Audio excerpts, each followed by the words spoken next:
Аудіокнига українською повністю «Два коханих чоловіка». Авторка Рада Лія. Розділ 1. Я не хочу бути 20-річною. У 20 я все ще сиділа на шиї в батьків, не мала власних грошей. В мене було купа комплексів і зайва вага. Зараз інша річ. Розвертаюся боком перед дзеркалом, проводжу рукою по пласкому животу, підіймаю підборіддя вверх. Мені подобається мій овал лиця, вилиці, виразні сірі очі. Я малюю 2 чорні стрілки, які додають погляду пристрасті. Руками торкаюся до чорного волосся, яке лягає на плечі пишними кучерями і сягає ззаду до поясу. У свої 35 я виглядаю молодшою за багатьох 30-річних.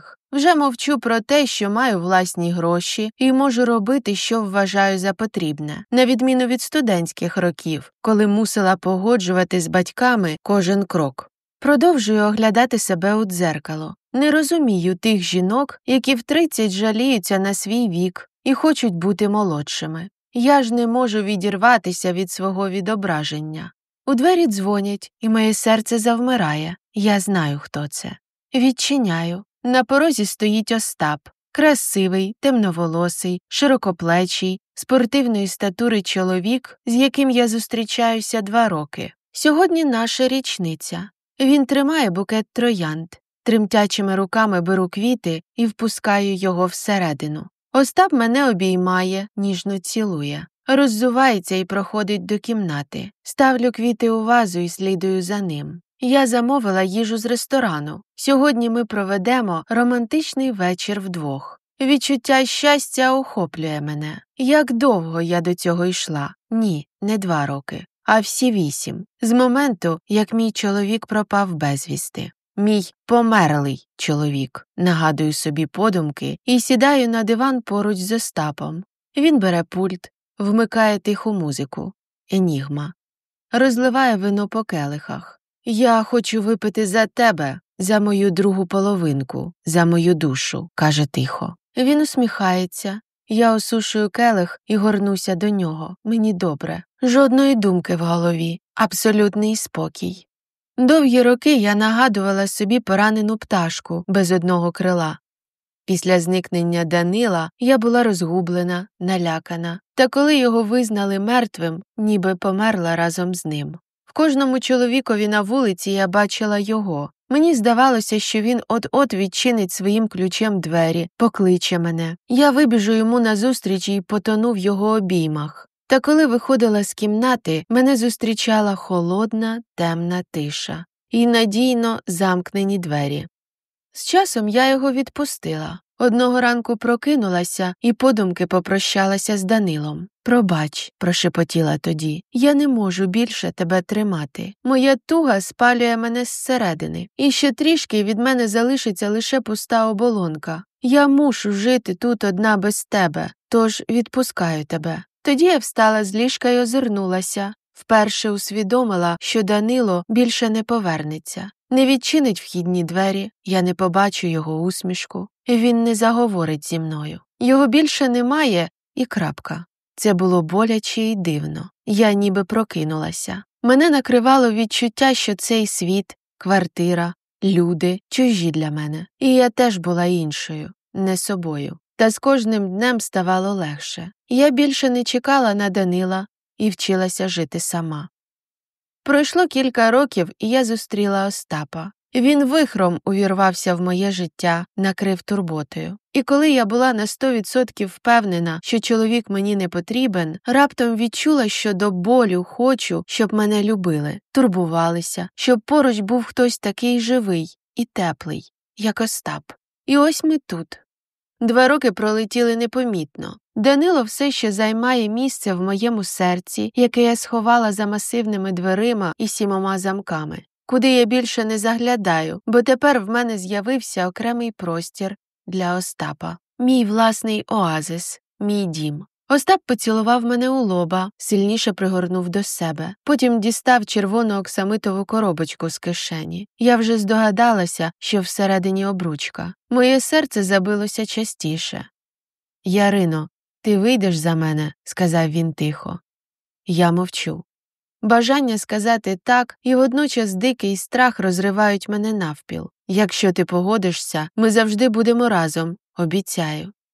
«Не обманюєш?» – питаю і відчуваю, як сльози течуть по щоках. «Ти ніколи нікуди не дінешся?» «Ніколи і нікуди», – каже він, бере моє обличчя у долоні і довго дивиться в очі. «Ми дві половинки одного цілого. Куди я без тебе?» Таке я вже чула багато років тому. Правда в тому, що ніхто і нічого не може обіцяти, бо це життя. Кожен з нас може будь-якої миті померти, чи закохатися в іншу людину, чи змінитися. Гарантій немає. Але я хочу спробувати, бо Остап подарував мені можливість любити. Знову. Мої пальці тремтять, коли я простягаю руку, щоб він надягнув мені обручку. Плачу вголос. «Зайчику», – сміється Остап, – «в нас же не похорон, а заручини». Я теж крізь сльози починаю сміятися, витираю очі й носа. «Я вийду за тебе», – ледь шепочу. Усвідомлюю, що до чортиків боюся втратити цього чоловіка і лишитися сама. Боюся ще раз пережити той біль, який спалює все всередині і залишає після себе лише порожню оболонку. Він надягає мені на палець обручку, цілує руку. Наливає ще вина. Весь вечір ми дивимося друзів, їмо італійську пасту, п'ємо вино і засинаємо в обіймах одне одного. Я прокидаюся вранці і розглядаю обличчя сплячого Остапа. Почуття радості і вдячності за те, що він є, накривають мене. Невже я знайшла своє щастя? Може, дійсно тепер почнеться зовсім інший етап в моєму житті? Ще кілька секунд продовжую дивитися на свого майбутнього чоловіка.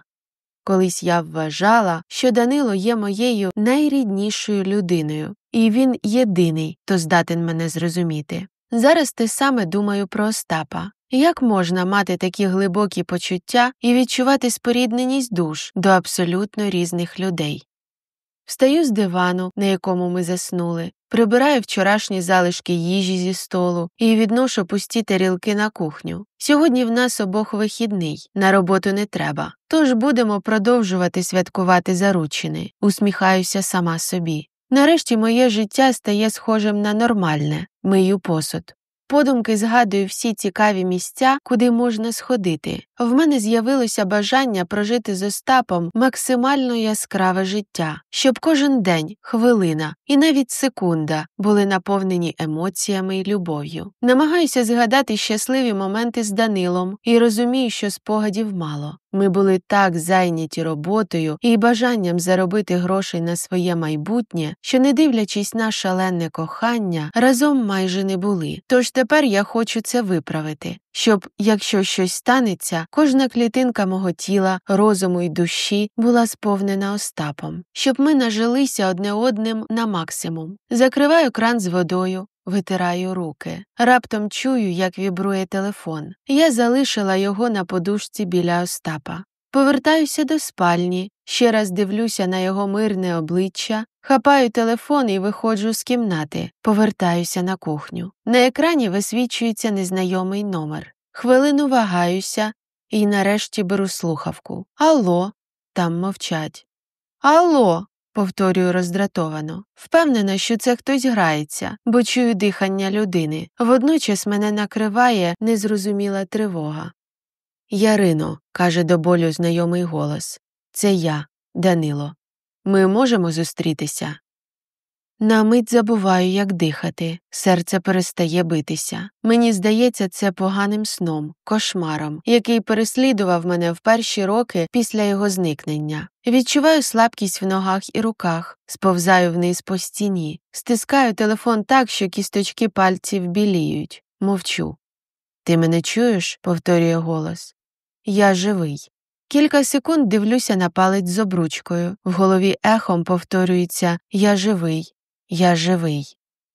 «Так, чую», – нарешті промовляю. «Чекаю на тебе в нашій кав'ярні», – каже і кладе слухавку. Ще хвилину я продовжую її притискати до вуха, не в змозі поворухнутися.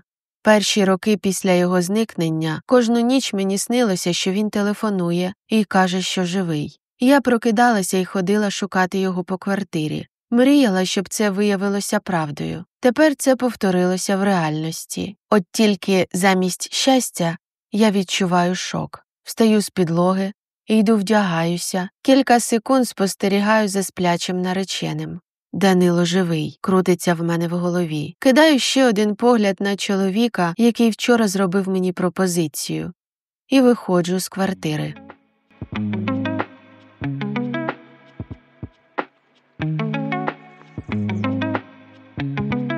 Любовні романи українською мовою на каналі аудіокниги українською «Книги Рада Лія». Розділ 2.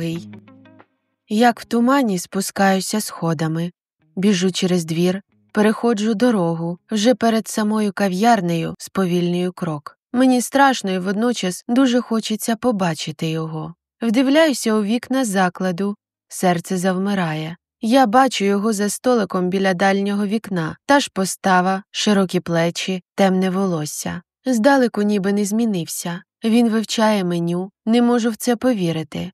Тремтячими руками тягну двері на себе і заходжу. Втуплююся поглядом в нього. Данило підіймає очі й дивиться на мене. Це він. Точно він. Я б і через 40 років його впізнала. Підходжу і сідаю за стіл. Мені здається, що я сплю. Кілька секунд ми мовчимо. «Привіт», – він нарешті порушує мовчанку. «Привіт», – ледь видавлюю з себе. До нас підходить офіціант, і ми замовляємо каву. «Тобі з молоком чи смаки змінилися?» В його питанні мені ввижається докір, що не дочекалася, що вже не сама. Хоча, може, він і не знає про це. «З молоком», – видихаю. «Ти живий. Не можу в це повірити. Це не жарт і не сон?» «Я живий», – киває.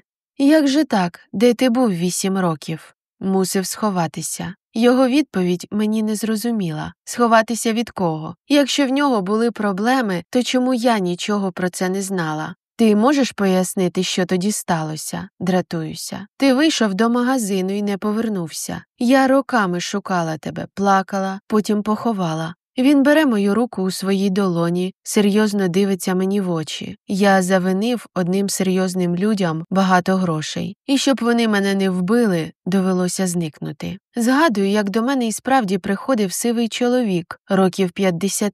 Я тоді була як в тумані. Плакала день і ніч без перестанку, майже нічого не їла. Мабуть, мій вигляд переконав його, що це не постанова, і я дійсно не знаю, де мій чоловік. Тож, дякувати Богу, мене не чіпали. Але що було б, якби мені не повірили? Вони вимагали б гроші у мене? Можливо, катували б? Від цієї думки стає неприємно. Невже мій Данило прикрився мною як щитом? «Я знав, що тобі нічого не загрожуватиме», – промовив Данило, неначе почув мої думки. «Сивий має кодекс честі, сім'ї не чіпає. Саме тому нічого не сказав, щоб ти максимально природно страждала». Його слова боляче вкололи мене в саме серце. Перші 3 роки я світу білого не бачила, заживо себе поховала, а виявляється, він все це спланував. Це прозвучало холодно і безжалісно. «А зараз чому з'явився? Тобі вже нічого не загрожує?» Мій Данило кинувся б просити вибачення. Казав би, що жалкує й любить, цей же поводиться спокійно. Днями сивий загнувся, помер. Тож я вільний. Мовчки дивлюся на нього. Можу повернутися до нормального життя, до своєї дружини. Я ціпенію. Не може бути, щоб він не знав, що я не сама. Чи він перевіряє мене? Вирішую не брехати. «Тебе 8 років не було. Я думала, ти помер. В мене є інший», – видихаю. «Я знаю». Він не відводить погляду від моєї обручки. «Та він поки що тобі не чоловік. Мені краще піти». Встаю з-за столу. «Ти мене більше не любиш?» – раптом питає Данило.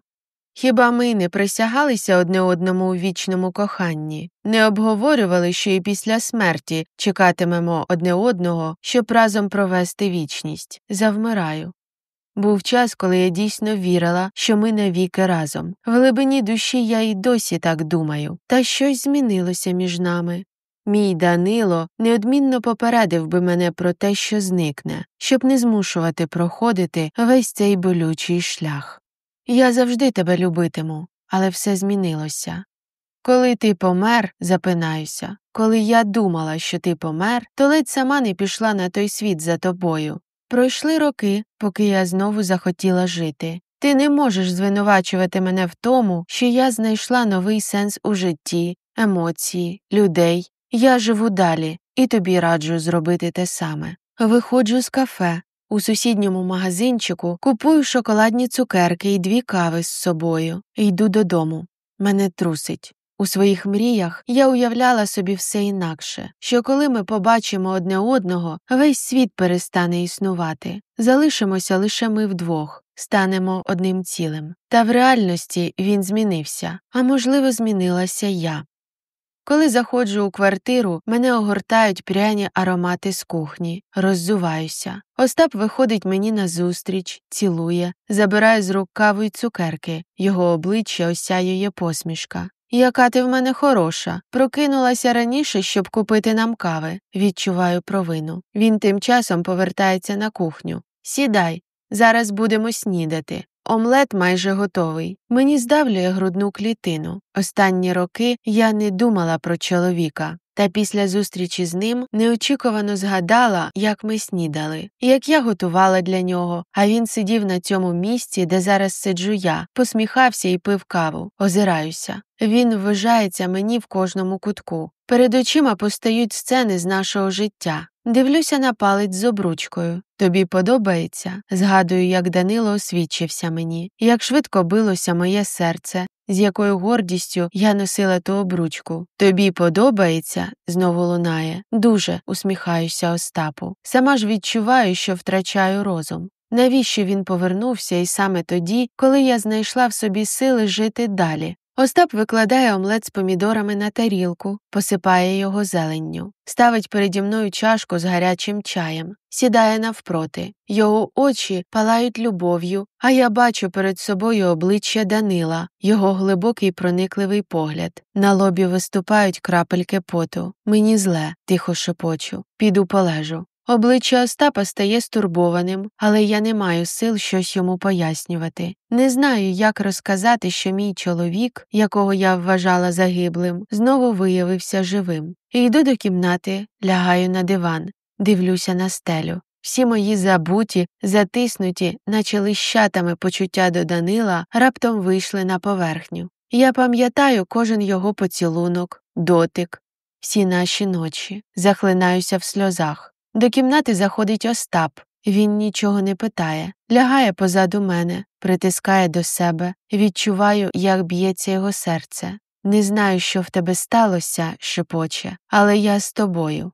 Якщо ти розкажеш, спробую допомогти». Я плачу ще сильніше. Мій чоловік, який зник безвісті 8 років тому, виявився живим і хоче повернутися до мене.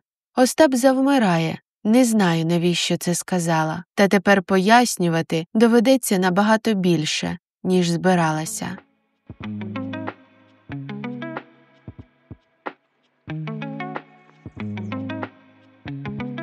Розділ 3.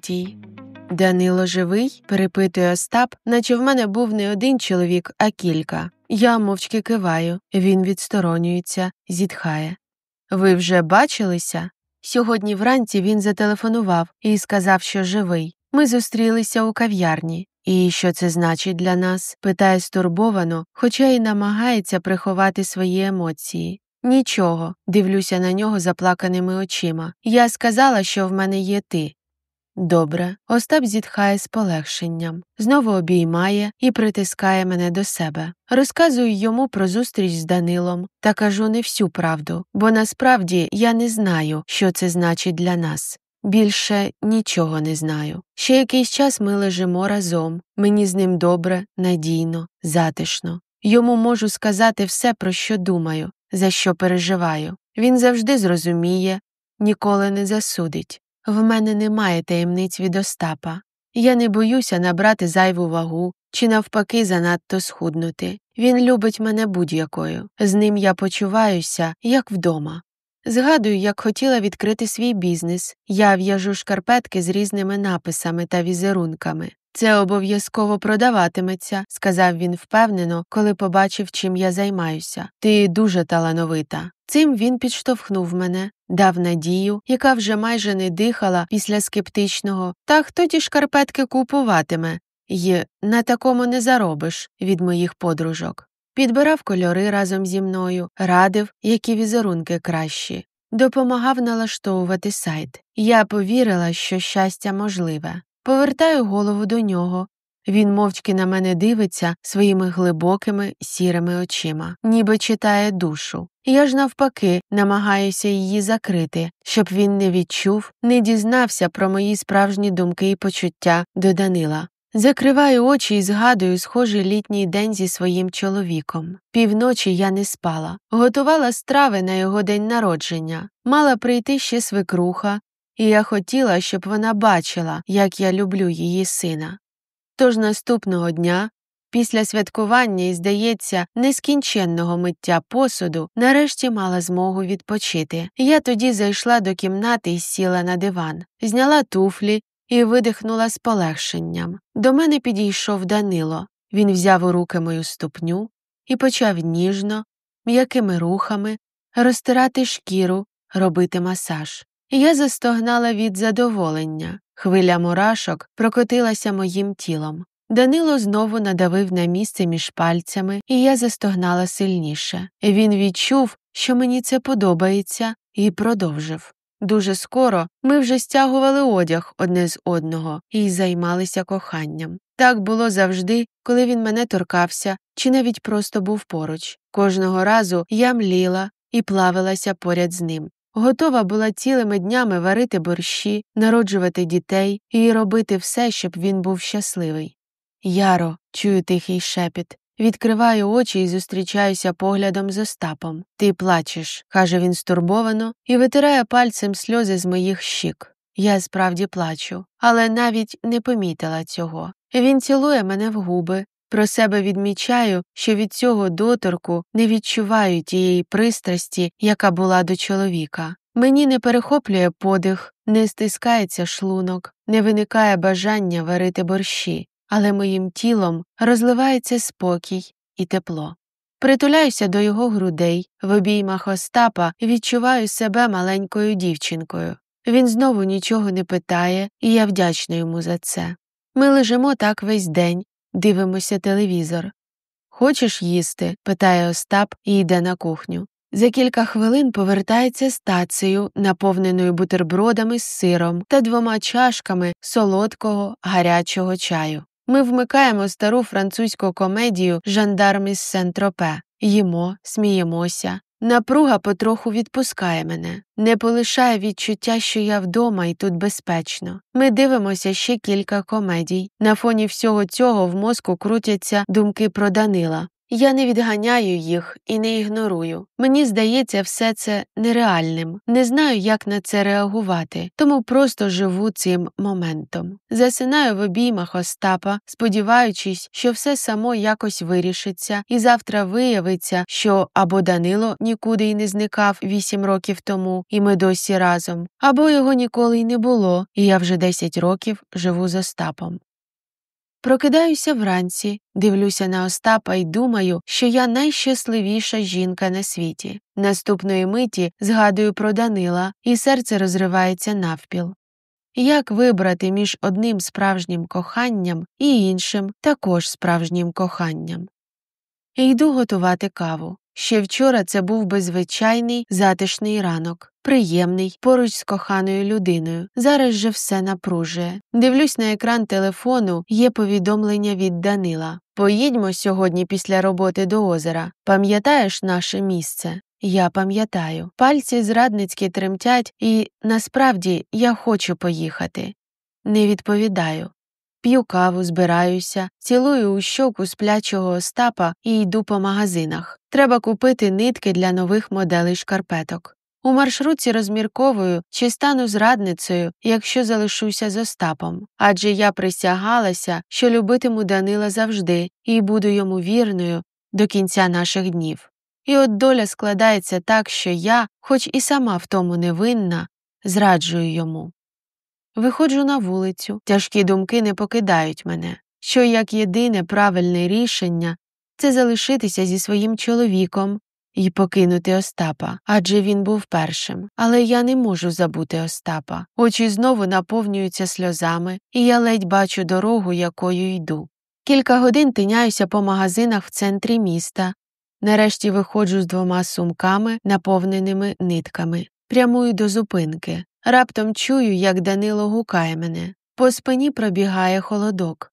Скільки разів, коли я вважала його мертвим, мені здавалося, як він кличе мене. Як божевільна я бігла тоді у натовп, заглядала в кожне чоловіче обличчя. Та цього разу це і справді він.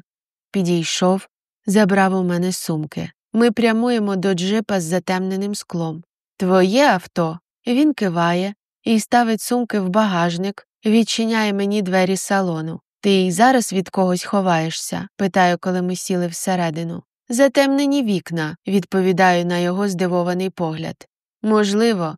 Ніколи не знаєш, чи не хоче тебе хтось убити». Він сміється. Його голос звучить різко, неприродно. Це перша фізична відмінність між ним і тим Данилом, якого я пам'ятаю. Сміх мого чоловіка був чистим і приємним.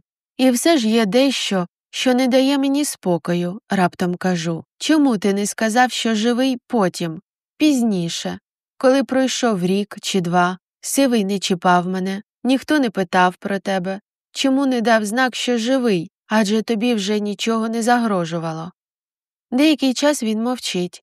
Треба було, щоб всі бачили не лише, як ти страждаєш, а й те, як ти мене забуваєш і починаєш життя заново, нарешті каже Данило. Ходиш на побачення, зустрічаєшся, виходиш заміж. Лише за таких умов ті люди повірили б, що мене справді більше немає. Я дивлюся на нього шоковано. Тобто, мої стосунки з Остапом були тобі вигідними?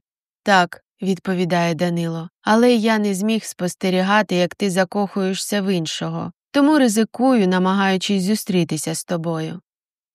Відвези мене додому, я не хочу з ним розмовляти, відчуваю себе використаною. Ні, ми поїдемо на озеро і проведемо чудовий день вдвох. Я злюся, намагаюся відчинити двері, та Данило міцно тримає мене за руку.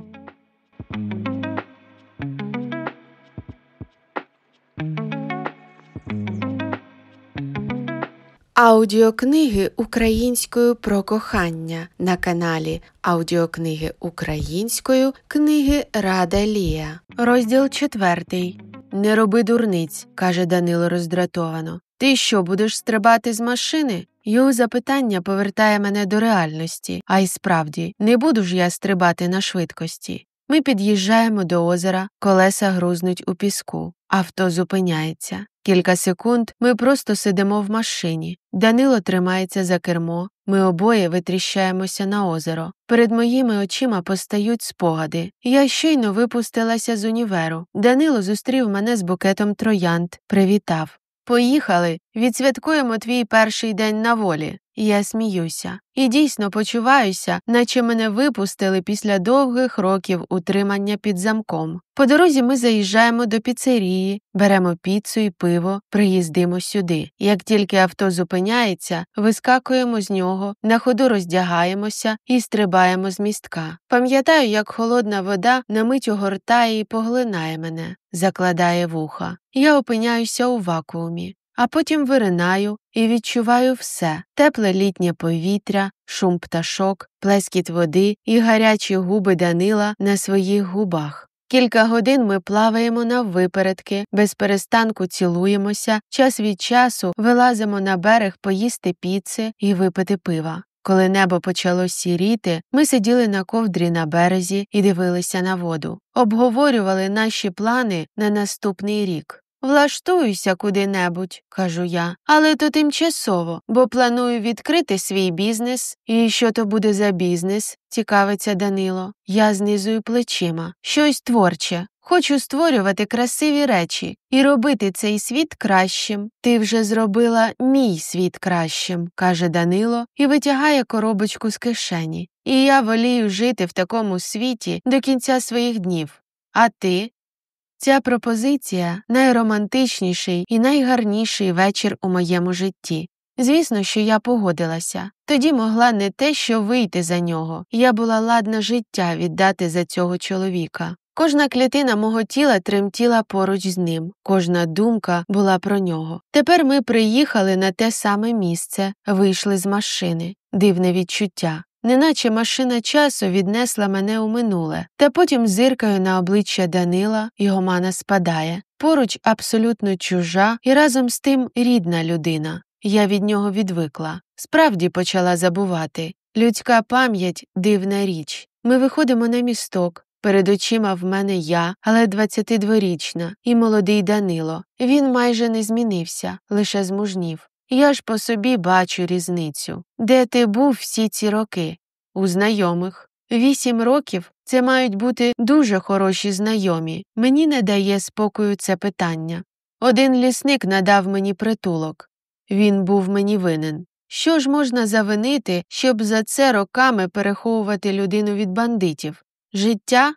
Може, ти й сам бандит? Данило мовчить. Я злюся. Мене його мовчанка бісить.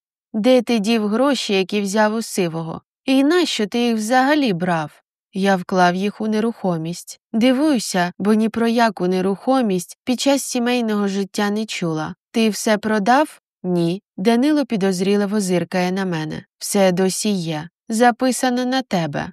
Що саме записано на мене? Ошелешено питаю. 5 квартир у Києві і кілька офісів. Що? Тільки не кричи. Мені треба було сховати гроші. Як же я 8 років не знала про це, кажу шоковано. Там же є якісь податки, комунальні послуги. Майно оформлене через компанію. Власниця ти. Але там є формальний управляючий, на якого зроблена довіреність, типу від тебе, і який вирішує всі питання. Тобто ти взяв у Сивого гроші, купив на них квартири, які оформив на мене, а сам зник? Данило самовдоволено усміхається. Так і є. А як же Сивий цього не помітив? По документах дістатися до реального власника не так-то й просто було дотепер. Я очікую продовження. Але зараз Сивий помер, тож довіреність більше не потрібна. Все майно на тобі. Так от чого ти з'явився. Сивий помер, і ти хочеш забрати майно? Він відводить погляд. Я напружено чекаю на відповідь.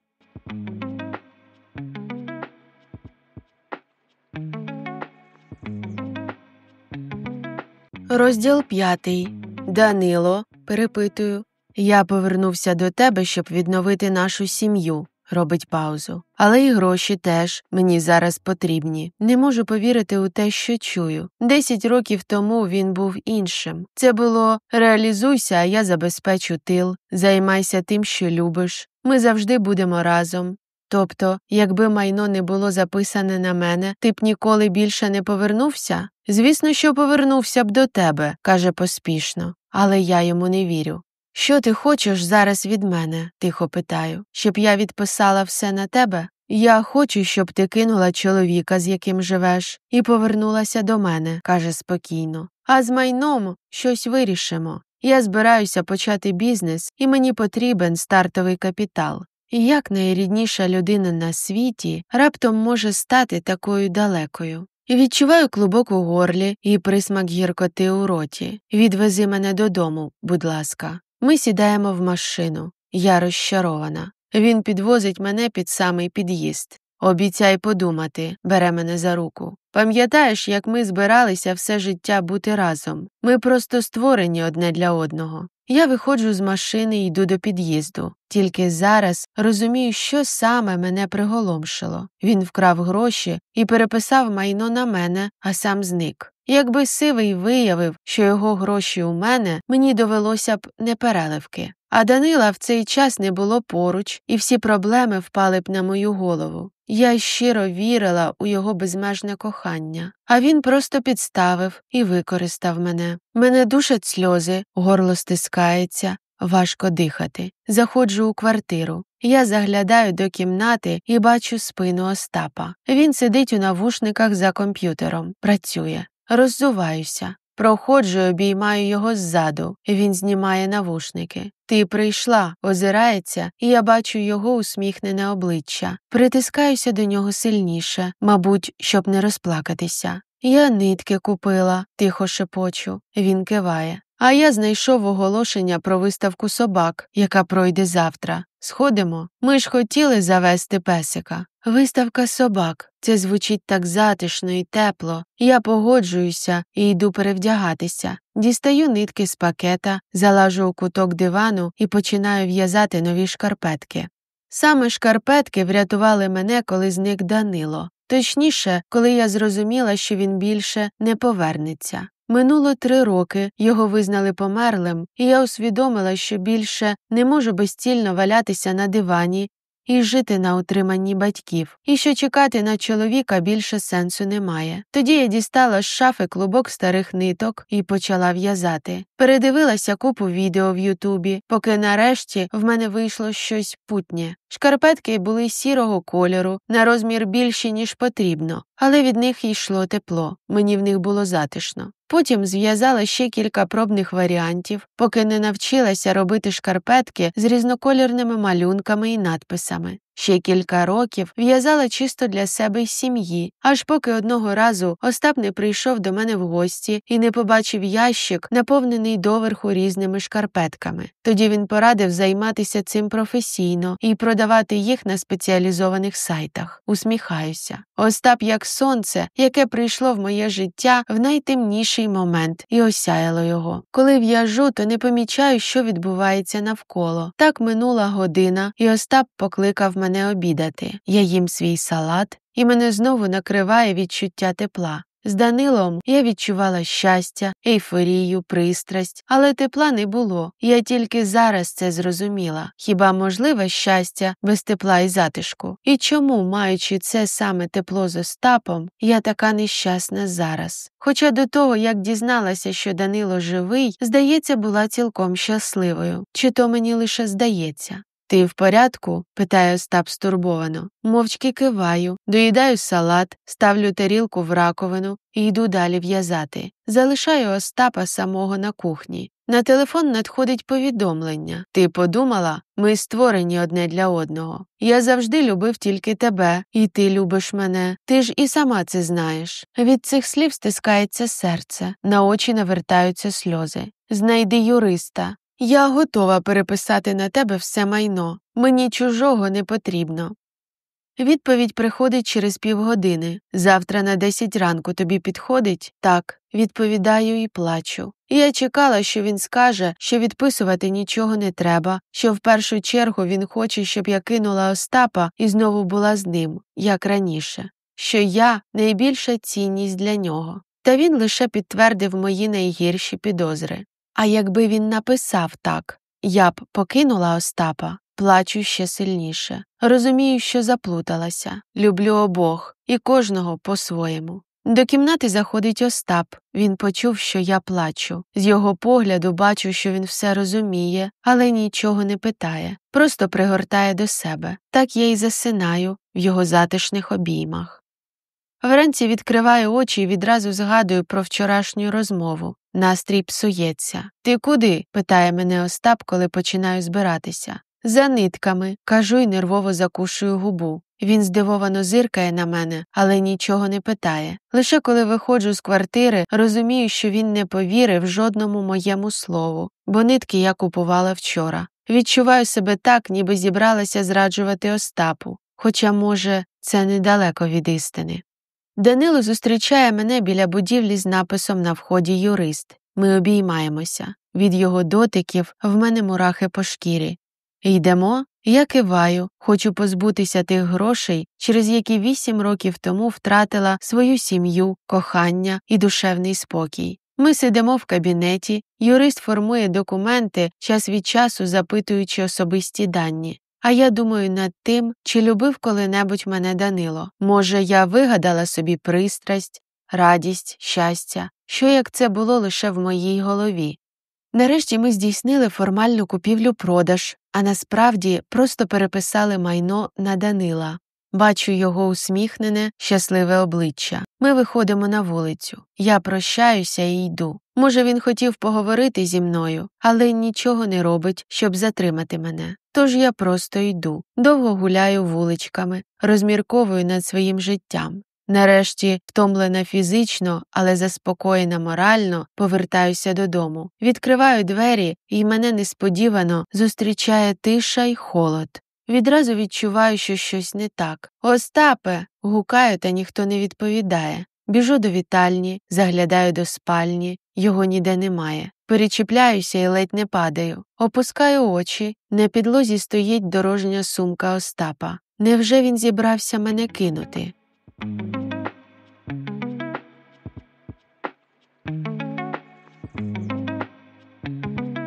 Розділ 6. Мене обдає холодом. Серце завмирає, перестає битися. Невже він образився і пішов від мене? Відчуття таке, що земля провалилася під ногами. Я не можу його втратити. Не можу упустити своє справжнє кохання другий раз у житті. Цієї миті я зупиняюся і, на диво, зітхаю з полегшенням. Раптом усвідомлюю, що даремно так переживала всі ці дні з приводу вибору і двох коханих чоловіків. Насправді цього вибору не було. Я давно пережила свої почуття до Данила. Тільки зараз розумію, що сьогодні, віддавши йому те трикляте майно, остаточно відпустила його. Неусвідомлено зробила вибір в бік Остапа, але ж він про це не знає. Що як думає, що я таємно зустрічаюся з Данилом? Серце знову стиснулося і завмерло. Вдруге, втрату чоловіка усього мого життя я не переживу. Раптом у дверях повертається ключ, і всередину заходить Остап з 2 паперовими стаканчиками з кавою. Здивовано дивиться на мене. «Чого в тебе таке перелякане обличчя? Щось сталося? Я думала, що ти мене покинув». Плачу і кидаюся до нього в обійми. Ледь не розбризкавши каву, він ставить її на стіл і теж мене обіймає. Я ж обіцяв, що ми завжди будемо разом. Ще сильніше притискаюся до нього. Я вдома. Пройшов рік. Я фарбую вії, накладаю рум'яна. «Зайчику, ти скоро?» – каже Остап, одягаючи піджак на білу сорочку. «Здається, ми запізнюємося». «Вже готова», – усміхаюся своєму відображенню. На мені довга, кремового кольору сукня, розпущене, вирівняне волосся. Я повертаюся до Остапа. Можемо йти. Він бере мене за руку, і ми виходимо з квартири. Спускаємося вниз, сідаємо в машину і мчимо дорогою. А за 15 хвилин зупиняємося біля Рахсу. Відчуваю, як спітніли мої долоні і стала мокрою спина. Хоч я на 100% впевнена у своїх почуттях до Остапа, вдруге це робити ще страшніше. Що як нічого не вийде, і він розлюбить мене? Що як пройдуть роки, і ми станемо чужими одне одному, як зараз з Данилом? Остап дивиться на мене з тривогою, стискає мою руку. Я намагаюся усміхнутися. Ми заходимо всередину, підіймаємося на 2-й поверх. Чекаємо своєї черги. Нарешті нас кличуть. Всю церемонію я ніби в тумані. Так переживаю, що майже не розумію, що відбувається навколо. Нарешті кажу «так». Ми одягаємо обручки і нас оголошують чоловіком і дружиною. Цілуємося. На мить згадую такий самий день 14 років тому, коли зі щасливими очима казала «так» Данилові. Зараз мої очі світяться теплом і якимось іншим щастям. Це вже інше кохання, глибше, усвідомленіше, наповнене.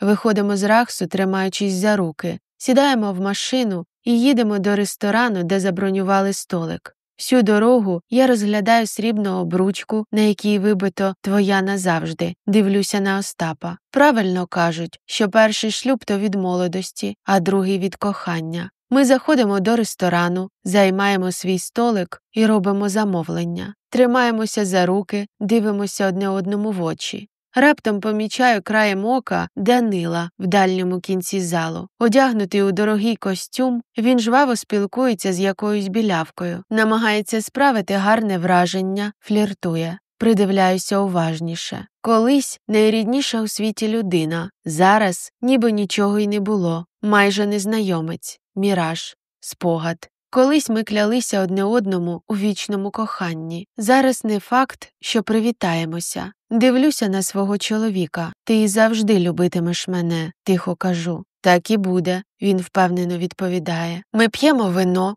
їмо, розмовляємо. Через кілька годин збираємося додому. Я встаю з-за столу і, підійнявши голову, натикаюся на погляд Данила. Він киває мені, а я йому, і ми з Остапом йдемо. Колись він був моєю долею, зараз є ледь знайомим чоловіком в ресторані. Раніше я хотіла прожити з ним вічність. Тепер моя вічність належить іншому.